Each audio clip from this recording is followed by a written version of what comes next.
Hello, and thank you for joining us for the latest interview in AAPOR's Pioneers in Survey Research series. Today is June 8th, 2026, and I'm Jerry Timbrook from RTI International. I'm pleased to be speaking today with Dr. Ilan Meyer. Ilan is a distinguished senior scholar for public policy at the Williams Institute for Sexual Orientation, Law, and Public Policy at UCLA School of Law. He's also an adjunct professor in community health sciences at UCLA Fielding School of Public Health and a professor emeritus of sociomedical sciences at Columbia University. Ilan's numerous contributions to the field have been particularly impactful to the study of LGBT individuals, which is particularly relevant as we're filming this interview during Pride Month. So today we'll be discussing the stories behind these contributions, including the prolific minority stress model, as well as two major studies of LGBT individuals, the Generation Study and the TransPop Study. So Ilan, thank you so much for joining me today. I really appreciate it. Thank you for having me, Jerry. I appreciate it. Absolutely. So we've talked a little bit about your current credentials, but let's go back in time a little bit. Tell me a little bit about where you grew up. Where did you go to school? Oh boy, that is going back. Well, I went to school I grew up in part in Tel Aviv, and I went to school in Tel Aviv University, and then I moved to the United States. At first, I wasn't thinking that I would ever go back to school. And of course, that changed very fast. And then I never left school since then. But I came here to New York in 1981, and in 1987 I started my graduate studies at Columbia University. So that's where I've come from. I then graduated from Columbia, had a postdoc, and then came back to Columbia University as faculty and stayed there until about 15 years ago when I moved to UCLA. So tell me a little bit about your time as a graduate student at Columbia. What were the sorts of projects you were working on? Who were you working with? Okay, well, actually, my story starts before that. I was doing an evening program while I was working at the New School for Social Research. I thought that I would be a psychologist. And so this was 1984 to 86. And what happened then in New York was AIDS.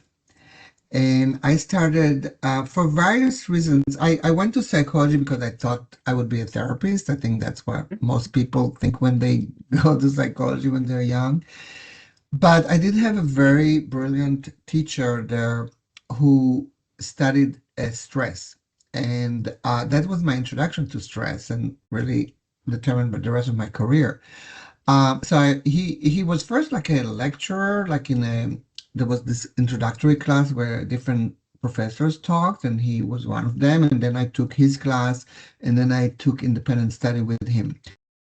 The context for that was, as I said, that AIDS was early beginning years of AIDS in New York, where we didn't know much about, we didn't know anything about what caused AIDS. And there were a lot of different theories. And so my first projects were really looking at stress and what we later found was HIV infection. At that time, we didn't even know that. And kind of there was a field called psychoneuroimmunology. I think they don't call it that anymore, but I was really interested in that and the relationship between stress and health. But at some point in the mid 80s, I guess I was there from 84 to 80, I want to say 80 to 86. It was 2 years. And at some point, I remember reading in the New York Times a story about a researcher at Columbia University who's starting a study on AIDS in gay and bisexual men. And that captured my interest. I didn't really know anything about public health at that point, but I guess I called or wanted to meet with him. His name was John Martin. He was a gay man who later himself died of AIDS. but at the early years, he was eventually my mentor. So I moved to Colombia to, in all honesty, I wasn't even part of the study, but I ended up doing my dissertation at the study.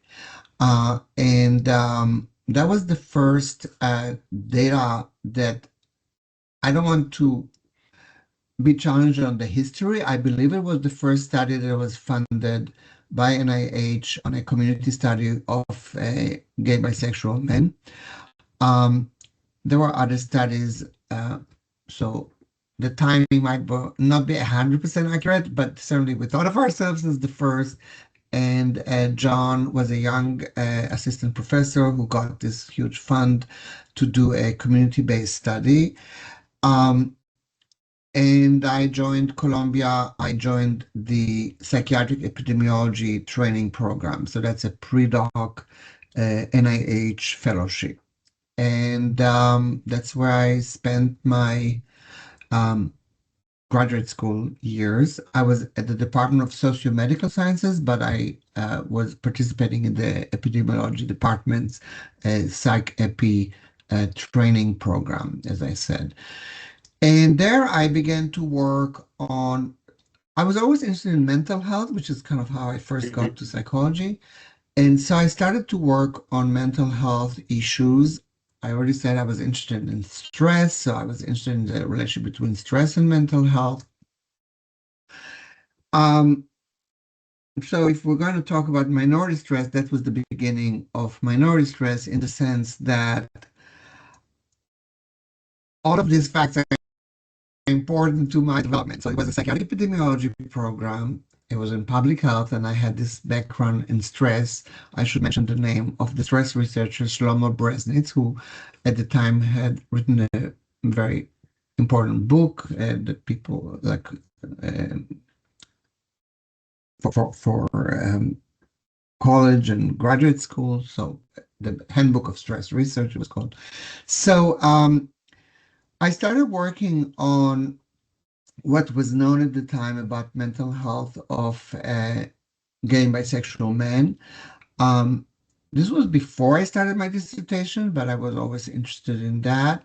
What was known primarily kind of started with internalized homophobia. There was a lot of clinical research at the time.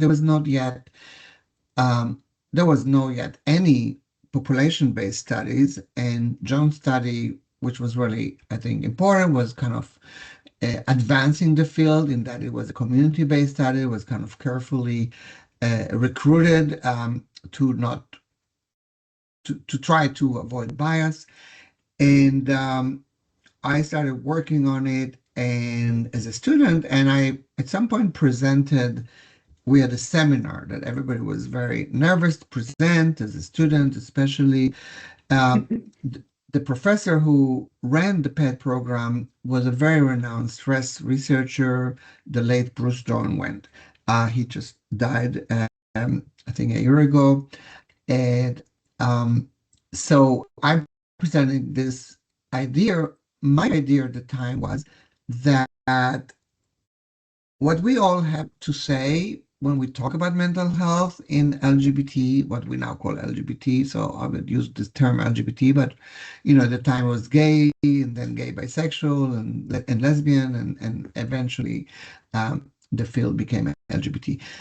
So I started my talk when I presented by saying um, lesbian, gay, bisexual people are not different than heterosexual in their mental health outcomes, which was a remnant of the debates about the inclusion of homosexuality in DSM. Huh.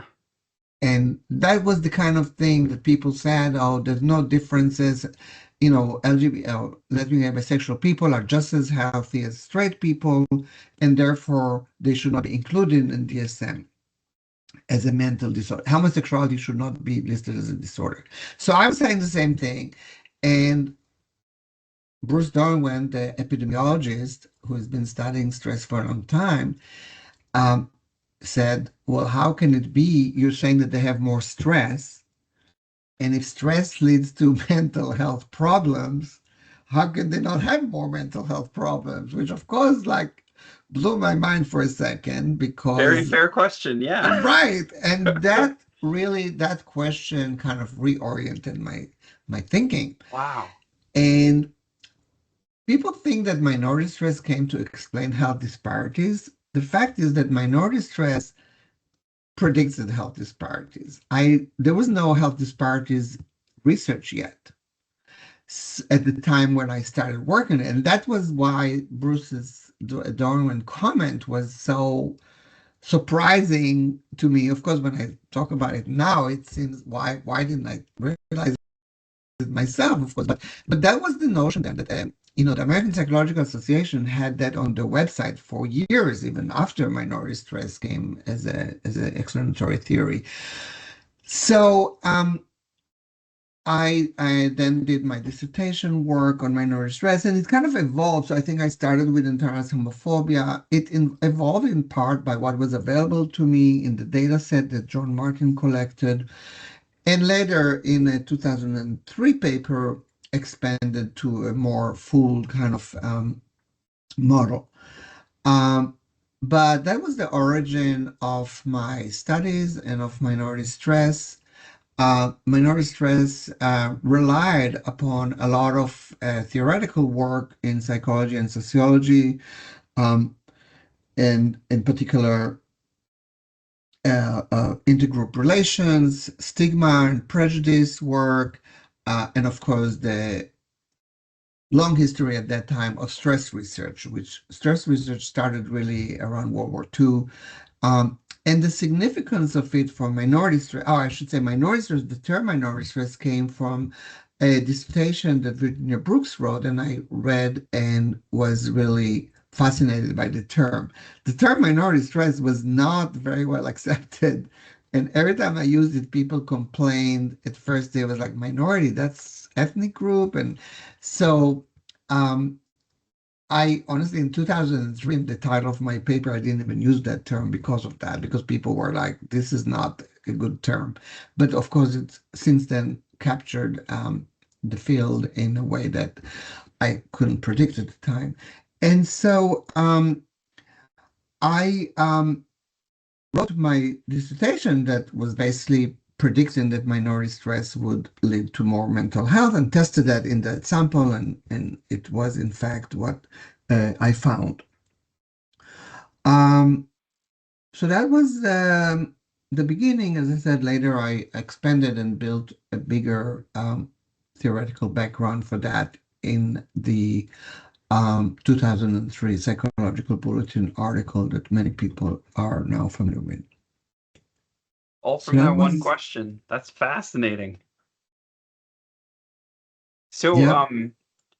as you kind of develop that stress model over time, how long did it take you from that moment to when you really established it as the minority stress model that we all know today? I mean, that was so between, I think I finished my dissertation in 92, so I started 87. I worked on that one study, Hmm. and then I worked on it later. I tell you the truth, I thought I was done with that. And it was honestly the reception that it got that kept going. So then in 2000, well, it probably started in 2001 or two, that 2003 paper, um, I decided to kind of put it all together to, I kind of thought that would be the end. Like, I'm putting this out. This is in my work for my dissertation, kind of expanding on that. It didn't present any data from my dissertation, but by then, by 2000, there began to be strong evidence for health disparities Hmm. and for mental health disparities. So in 2003 paper, I presented that evidence. Still, there was not a lot of studies, but by now, the minority stress theory became supported, as I thought of it, by the evidence on disparities mental health outcome, which is why I presented this kind of mini meta analysis of the existing evidence. Then the first studies that showed disparities in mental health outcome were in 1999. And that was consistent with some of the first studies that included um, gay men at first and lesbians in national surveys. So people like Vicky Mace and Susan Cochran, who published from those data sets showing a high rate of mental disorders, whatever tested. It was depression, substance use, anxiety. Those are the ones that we usually study in epidemiological studies. There was a study from Holland at the time that was also showing disparities between, I think it was lesbian, gay, bisexual, and straight heterosexual people.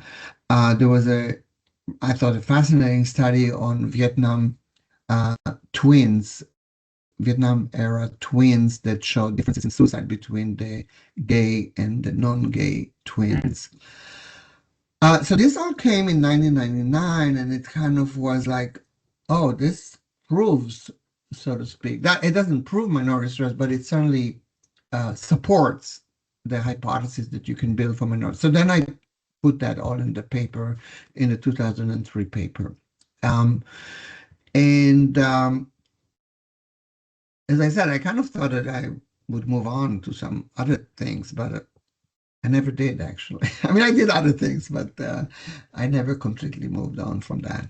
Yeah. That became an important, and the reason why it was an important and is an important theory is that it shifted the focus on who is responsible for mental health problems from psychopathological issues within LGBT people to stress, which is an environmental thing, which is a social thing.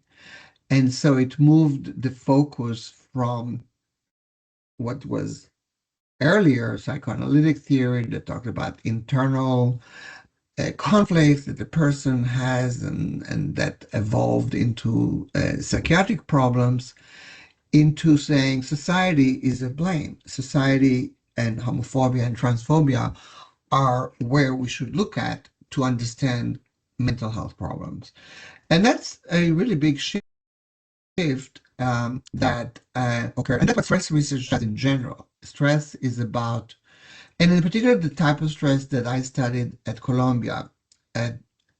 Stress there was the objective demands on people. There's other, I don't know if you're familiar with stress research, there's a more subjective version of stress, the Lazarus and Folkman famous book from the 80s, that talks about stress almost like as an emotion, like you kind of reactive to the person. But we thought of stress as located in the environment, in the social order, in social conditions. And so that was basically saying people who are LGBT experience high rates of suicide, depression, anxiety, substance use, whatever, alcohol, because of social conditions related to stigma and prejudice. And that was and is, in my mind, the main point of minority stress. And that work has really spawned a ton of future studies, lots of future thinking after that as well.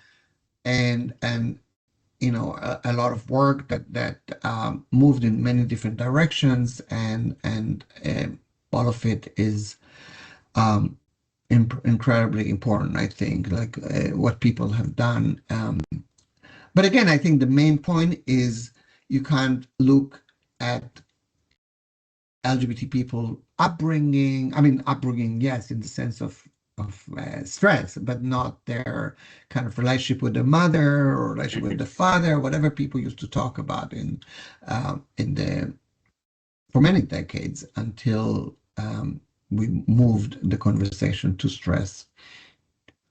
So with this idea of the minority stress model in mind, I'd like to connect it to some of the methodological contributions that you've had. So right now, you're the PI of two interconnected studies, the generation studies and the transpop study. So can you tell us a little bit about those breadcrumbs? How did this development then ultimately lead to these two important studies? Yeah. So that has a long history too. Great. So I started interesting in methodology as a student. So as I said, I was at Columbia University. I was studying, and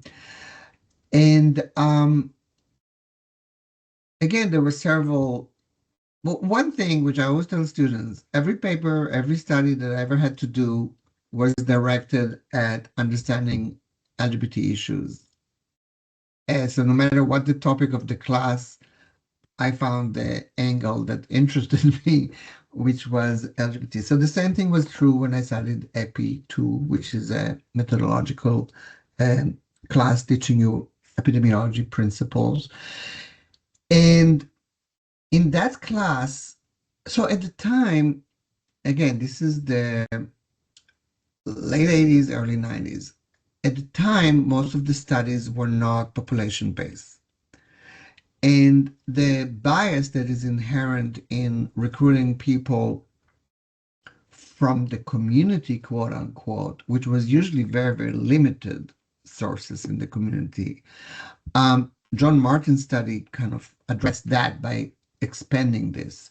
But I mean, there were literally studies that talked about alcohol use in gay men who were recruited from bars. Yeah.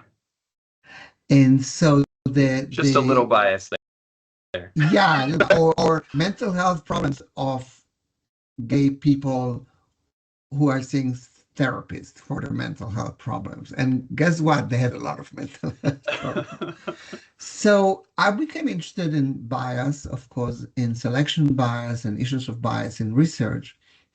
And I mentioned John Martin earlier. When I first contacted him, we talked, but I wasn't part of the study. And I wrote a paper on sampling issues with LGBT people. I think it was probably lesbian, gay, bisexual at the time. And I wrote a paper for this class in EPI 2.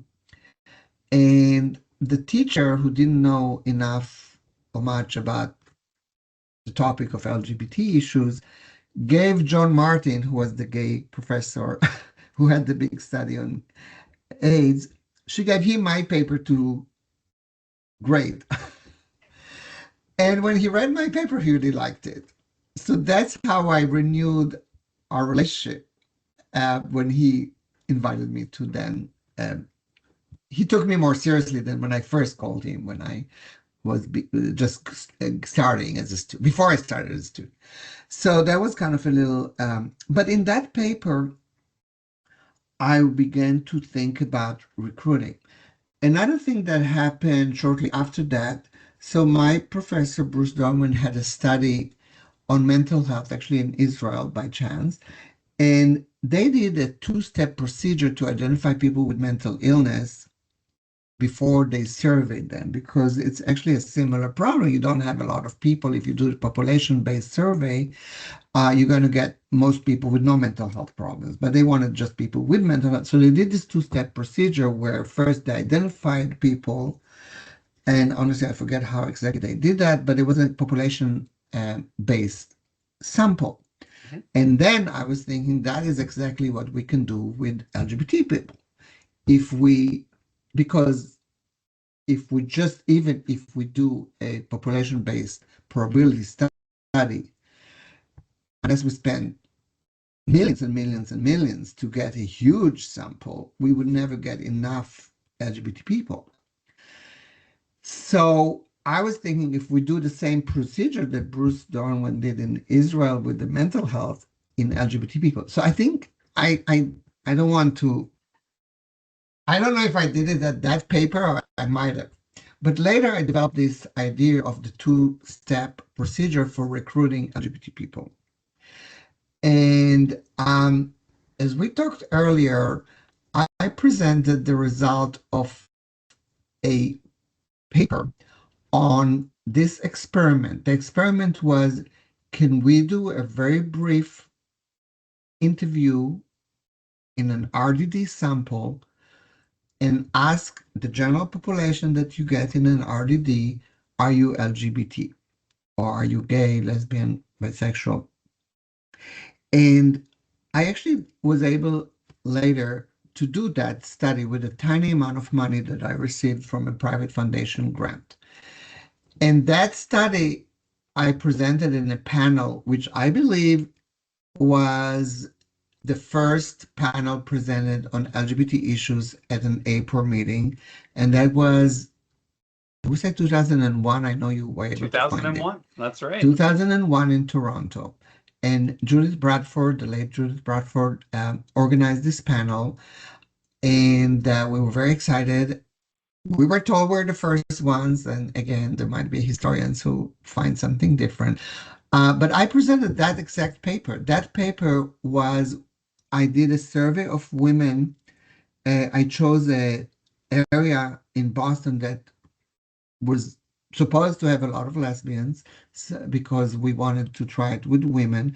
And we called them in a RTD sample of Jamaica, that neighborhood, Jamaica Plains. And basically they were asked like 5 questions. And probably the last 2 were, are you lesbian? Not to quote the exact wording. And the point of this survey was to show that there's no problem doing it, that people will answer the survey, nobody would have a heart attack, nobody will complain. And in fact, nobody complained. If I got a few calls, which I did, from survey participants, there was the opposite. They were like excited that we're doing it. And there was like 5, I forget, maybe 10 questions. So that paper I presented in AAPOR in 2001. And the point of it was, again, was to show that you can do a 2-step procedure where you can recruit LGBT people and then study them. The idea was in that study, I only did the first step, which was just to a random sample or a probability sample using RTD, asking them the sexual orientation question and get an answer and get a reasonable proportion that you would expect in the general population. We didn't know what the real prevalence. And so after that, moving forward, I proposed to do this in a study in a NIH proposal. And in order to do that, that was just in New York City. That proposal, that study was called STRIDE. I did it in New York. And I proposed in that study to do this 2 steps. So I wanted to get a New York City probability sample by doing this approach of first calling, I don't remember how many people we thought we needed in order to get the sample. And that proposal was required an over budget exemption. So in NIH, if you have a budget any 1 year over 500,000, you have to get a special permission to submit. And to make a very long story short, of course, we revised and it was okay. And then there was basically a clear political decision to not allow. This was when a Republican administration came to office, unfortunately for my study, because it was on the way for approval. The over $500,000 approvals are not that hard to get. I've done it in other studies. I've done it in non-LGBT studies even at that time, and there was nobody winked. But this was very difficult. They gave me all kinds of reasons. None of them made any sense. I talked to whoever I could talk with at NIH, and then I have to remove it because they didn't approve the budget. So we ended up with a community-based study using other sampling approaches. So move forward to 2015, I finally was able to fund this study, and this is the generations and transpop studies. So tell us a little bit more about the generation study and the transpop study. How are they similar? How are they different? So first, let me tell you about how they came about. So I had that experience with STRIDE where I couldn't get the 2-step sampling procedure that nobody has done before that with LGBT samples.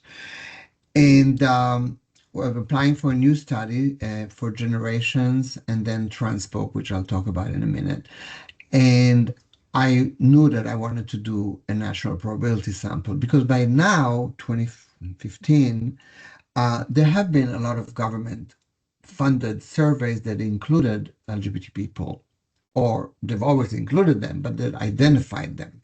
Mm-hmm. And I've used some of this data, and many people use some of this data. As I said, since the early 2000s, there were studies that included both government funded and I mean government funded and government conducted surveys like BRFSS or RBS.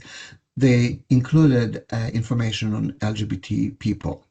So there was no doubt that you can't just do another study, a community-based study with no probability sample, that because of all the problems of selection that I mentioned, I was concerned with even as a student. And a team of researchers with me, we wanted to study how changes in the political and legal environment in the United States has shifted, or has it shifted, the conditions of LGBT people. In generations, we looked at three groups, three cohorts, three age groups that were consistent with some historical development. And the hypothesis was that the younger group would have better outcomes, better trajectories as LGBT. The generations is only the lesbian, gay, bisexual, and then trans, we'll talk about in a minute. But we wanted to see whether younger people basically have had a better life than older people had when they were young. Mm-hmm.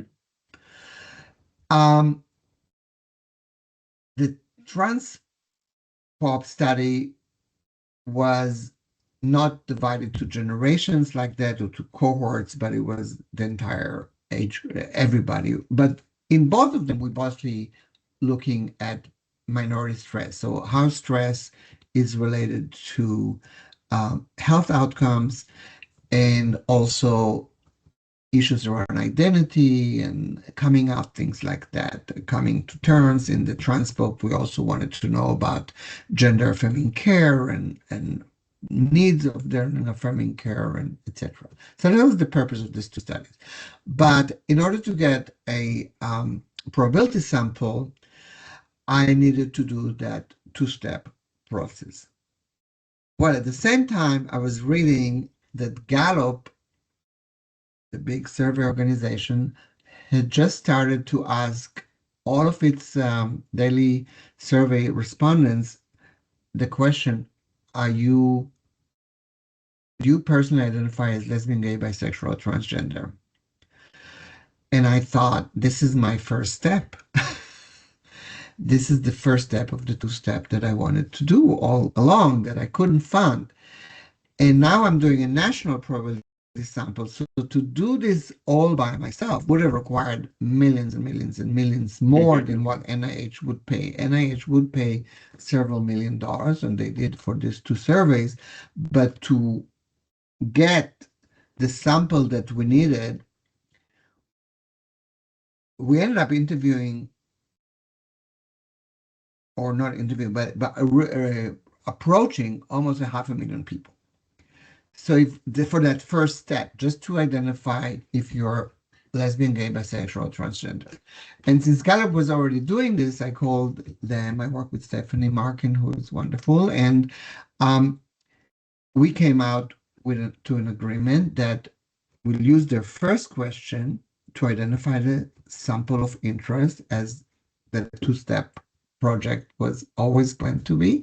Mm-hmm. And then people who identify in this way will receive an invitation to participate in the actual generation survey or the transport survey. As I said, generation was specifically about lesbian, gay, bisexual, and it has to do with the time to historical events having to do with LGBT people, like marriage equality, well, that would be the last one, but the whole history of events, AIDS, activism, things like that. So we determined the cohorts based on those historical events for the LGBT sample. For the transgender sample, we didn't have this tie-in with the historical events necessarily. So all age groups were of interest. And so the Gallup question was, do you identify as lesbian, gay, bisexual? Do you, I think, personally identify as lesbian, gay, bisexual, or transgender? And if you said yes, you were basically asked to participate in our survey. But in our survey, we kind of split it into two because the generations has a slightly different aim, and Transpop has a different aim with a lot more questions that are specific to transgender individuals, as I said, about gender affirming care, about all kinds of issues related to being transgender. And so that worked. We did the two-step. We did invite people. Of course, you have to ask a lot of people because, well, some people do it, but then they don't want to participate in the long. It was a pretty long survey. We paid, I think, $20 or $25 to everybody who agreed to participate. We sent the incentive pre-completion, like they didn't have to do it actually, but most people, I think, did complete the survey. It was a self-administrated survey, either online or a mailed survey. So if it was a mailed survey, they received the payment right with the survey, and if it was online, they received a link to be able to get the compensation.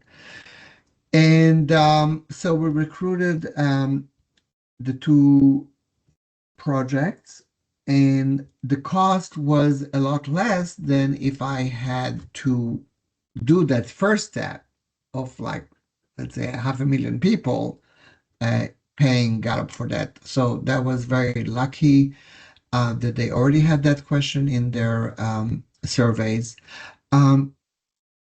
Somewhere in the middle of the process, we moved to address-based sampling as the industry was moving.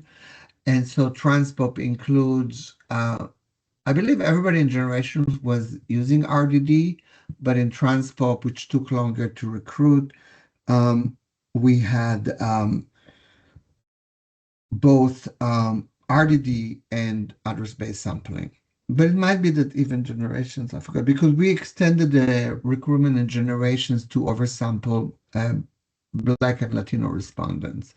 So now I can't remember in the moment if some of them were recruited with the address-based sampling. But we did a lot of studies with Gallup to accomplish the correct questions and the correct.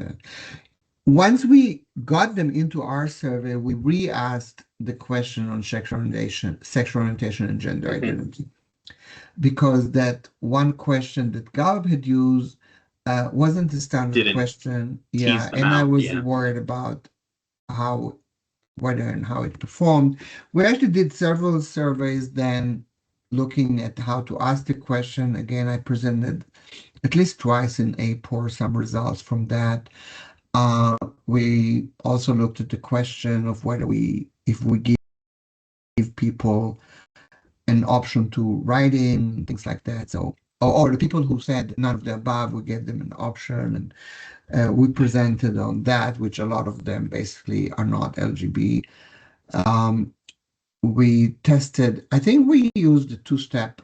So there's a two-step sampling that I mentioned. There's also the two-step question for gender identity. So that's what was your sex assigned at birth on your birth certificate, and what is your current gender. That question shifted somewhat and continues to shift, but I think it's still the standard question, the two-step gender identity question. So that's how we accomplished these two samples, and a lot of papers came out of it.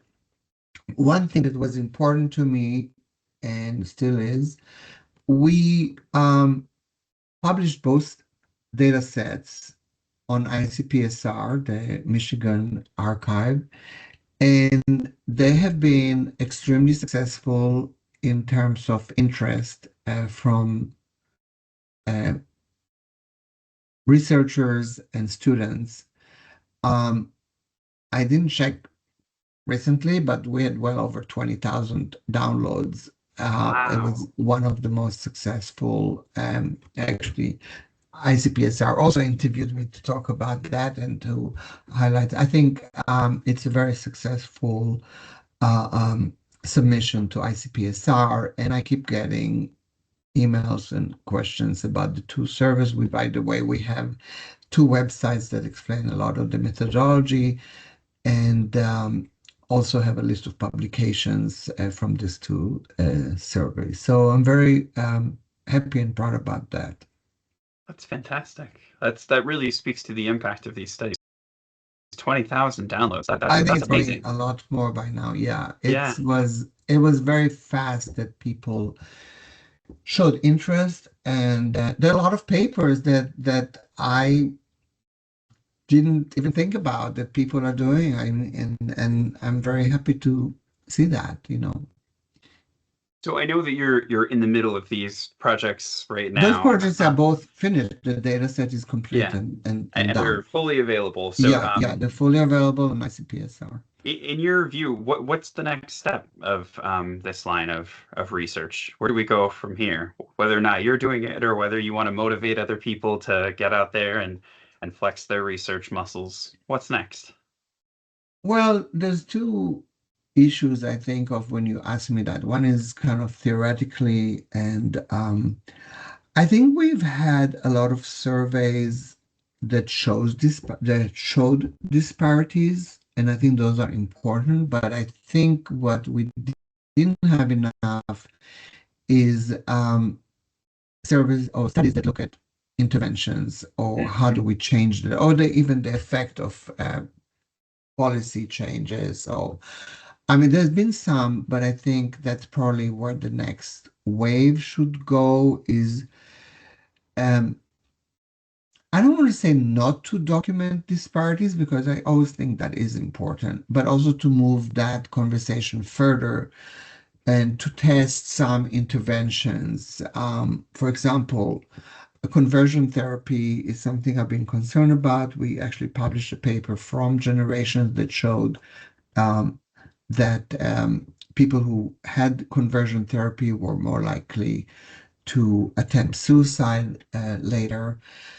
Um, but and there's been a lot of debates, or not debates, there've been a lot of attacks on bans on conversion therapy. Bans on conversion therapy, I think, exist in like 24 states, maybe.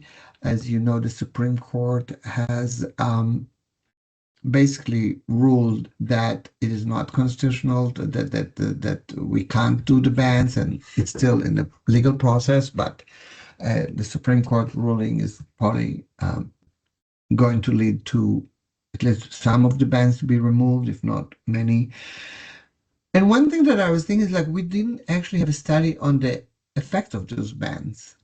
I have some doubt about how effective they are because the bans only apply to youth under age 18, and they don't apply to any religious related conversion therapy efforts, which a lot of people had experienced that in that. So it's kind of interesting to know, do bans work to improve health? Or are there other interventions we need to develop? Like there are other ways that you can think about conversion therapy that you can intervene as a consumer protection type of efforts. I think New Jersey had actually passed a ban based on that idea that you can't sell a product that is telling you that you can become straight when it doesn't deliver that. So there's maybe other approach, and I don't think we've done enough studies to look at interventions in kind of broad-based interventions, policy, law, uh, educational interventions. There has been important intervention studies, in particular in psychology and in providing uh, um, therapy or group interventions. including using the minority stress model in the work of John Pchankis, for example, where they did clinical trials that showed the efficacy of interventions. But I think we probably can move the field more toward documenting the importance and effect of intervention. In terms of the methodology, I think that we are in a very, very desperate time, I would say, very difficult time. And that is the result of executive orders by this administration that one about gender identity, that claims that there's no transgender people and disallowed any questions related to gender identity, and another on DEI. Both of those executive orders were used to either curtail or remove from government data sets questions about sexual orientation and gender identity, in particular gender identity, but also sexual orientation. And the reason that is risky is because we've relied on government surveys. I mentioned before the BRFSS. The Williams Institute conducts estimates of population estimates of LGBT people in the country using the BRFSS, for example. I used the NIS study to show that prisons in the United States are overrepresented by LGBT people.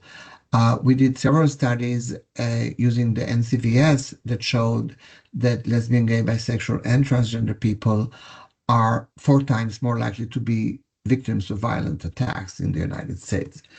All of this data relied on government surveys that I mentioned that are no longer collecting information that allow us to identify LGBT people in the US population.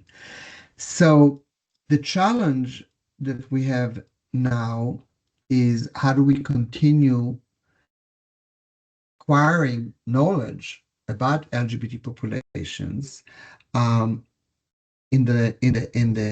it wasn't just government surveys, but also NIH funded surveys that were affected, where a lot of this is still, a lot of the NIH studies withdrawn of funds are still in court procedures, and some of them were reversed, but we don't know where it will go. NIH can change their priorities. That's not subject to legal court decisions if they do. So we're at a great risk of really moving backwards to a time where we didn't know anything about LGBT populations. And I always remember and think about the early AIDS years when the CDC didn't have any estimates. How many gay men are there? How many bisexual men? How many men who have sex with men? None of this was known for years and years after the beginning of the AIDS epidemic, until studies started to do more serious population surveys. And so we're basically back to that. We're back to a time where we won't be able to conduct studies using government surveys. We might not be able to conduct studies using government funding through NIH. That is very scary to me, having been there through this whole process, this whole progress of evolution, where data was more and more available, to the point now where data is being threatened to be completely eliminated. And I think it's interesting that they're attacking data, because we, researchers in general and policymakers, have used data effectively to demonstrate to courts, to legislators, to the American public, important information about LGBT health, about how policies affect health. Data was super important in the same-sex marriage debates. I was actually one of the witnesses in the Proposition 8 trial in California, which was a challenge to California constitutional amendment that declared that marriage is only between a man and a woman. And it was brought in federal court under the claim that it's violates the U.S. Constitution to do that, which was very novel and I would say somewhat controversial at the time.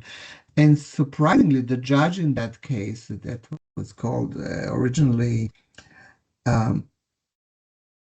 Schwarzenegger, what was it called? I forget. But it was the Proposition 8 trial, as people refer to it. And the judge had a trial with witnesses, and the pro-marriage wing, shall we call it, the plaintiffs' lawyers brought, I think, 7 witnesses. I was, as I said, one of them. And each of the witnesses presented data that was pertinent to the claims on the other side. One of the most obnoxious claims was that children of LGBT parents are at risk, that they're going to be damaged by this, that if you provide marriage, that'll be disastrous for the future of marriage. Anyway, all these witnesses showed all these claims to be completely not founded in any evidence.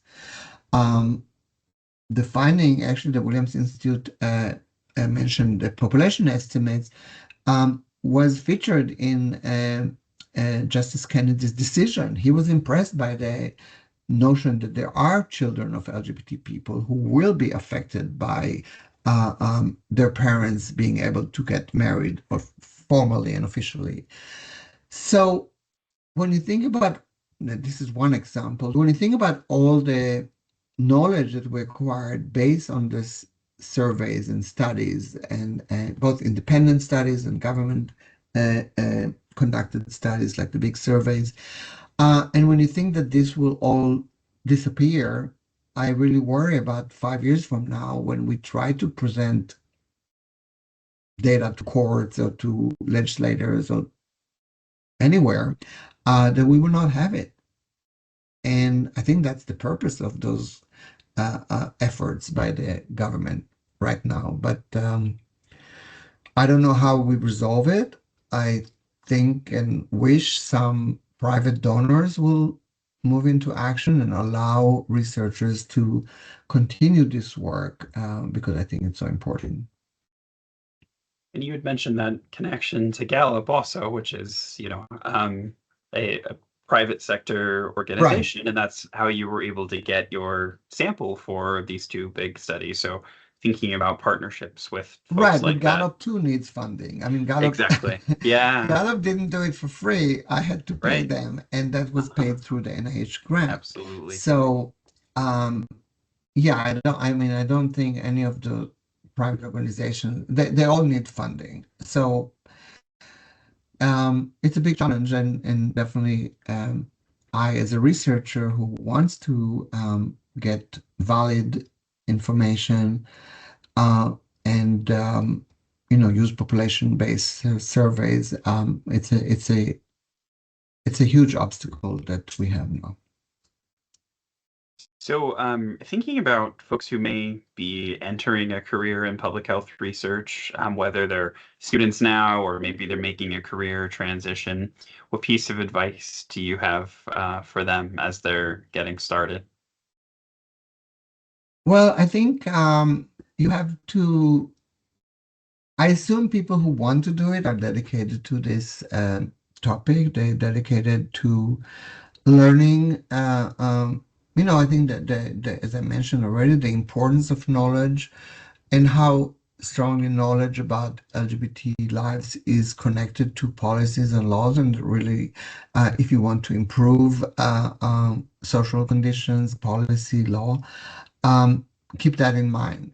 Keep the eye on the prize. There's a lot of obstacles, and if you're studying, there's a lot of difficult days and months and years maybe. but I think that's what helped me, like just kind of keeping um, the goal in my mind of what I wanted to accomplish. And I think there are hard times, and I feel sometimes for younger people it might be harder because for them it's like the earth was moved all of a sudden. For me, it's like I've been there when it wasn't here, and I've seen the progress, Mhm.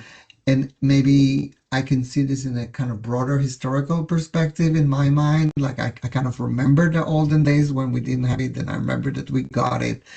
And so it's devastating to see losing things, but I think for younger people it might be harder to believe in the future. And I think the LGBT community has proven, and LGBT researchers and allies who are researching LGBT topics have proven for many decades that we're resilient and finding ways to address this even this challenge. Thank you. Well, I've got one last question for you, Ilan, and it's a really open question. What did I forget? What question do you wish I would have asked you so that you'd have the opportunity to answer? So your chance to Oh, talk about anything you like.